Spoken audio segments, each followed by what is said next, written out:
Le guêpier d'Europe ou Merops apiaster. C'est un oiseau de la famille Meropidae. Il fait 27 à 30 cm de longueur pour 57 grammes. Et il a une envergure qui est entre 44 et 49 cm.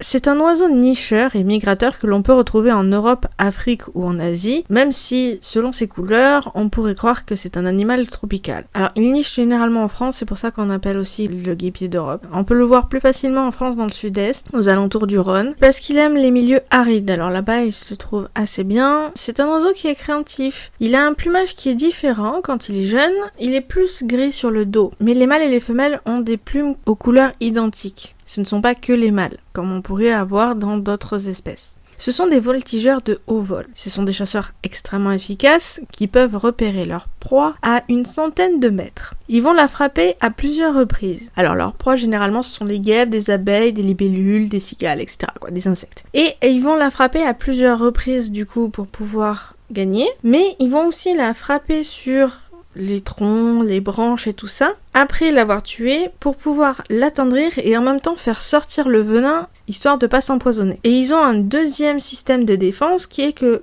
ils vont manger l'animal et après ils vont recracher tout ce qui n'est pas digeste pour eux. Alors leur plan de drague est assez simple, ils amènent un insecte à une femelle et ils voient si ça fonctionne ou pas.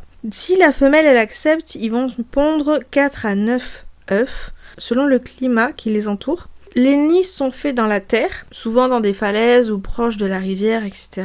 Alors ils sont extrêmement malins pour pouvoir protéger leur nid, vu qu'ils vont faire plusieurs galeries avec des faux nids justement, pour pouvoir tromper leurs prédateurs. Leurs prédateurs étant les éperviers d'Europe, le faucon oberon ou le faucon d'Éléonore. Merci d'avoir écouté jusqu'au bout, je vous dis à très vite dans une prochaine vidéo et comme d'habitude n'hésitez pas à mettre en commentaire les animaux que vous avez envie que je fasse.